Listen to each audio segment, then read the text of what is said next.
घरे से हम खाली आ जाए तो कुकरवा रखे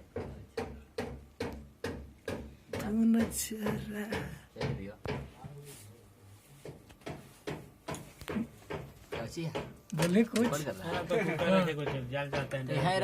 हेलो डीजे सूरज जी बोलिए कुछ। हेलो फ्रेंड्स, कैसे हैं आप लोग? और ऊपर को डाल देते हैं। नहीं यूट्यूब नहीं अरे बोलो ना भाई, यूट्यूब पर नहीं डाल, कुछ भी डाला दे बोल। ऐसे लाते तो डालेंगे। बढ़िया ना बे? बोल दो कि इसका चैनल सब्सक्राइब हाँ। करिएगा। ना हाँ बोल दो। टेकारी फिल्म्स में है।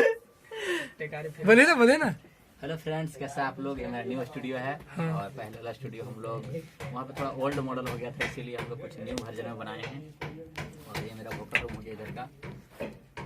कैसा लगा दोस्तों आप लोग को? अगर अच्छा लगा तो लाइक शेयर कमेंट जरूर कीजिएगा। और हमारे पिंटू जो दोस्त है, इसका एक चैनल है टेकारी फिल्म्स, इसको आप लोग सब्सक्राइब कीजिए, लाइक शेयर कमेंट कीजिए और आगे बढ़ाइए जल्द से जल्द। Thank you. डन।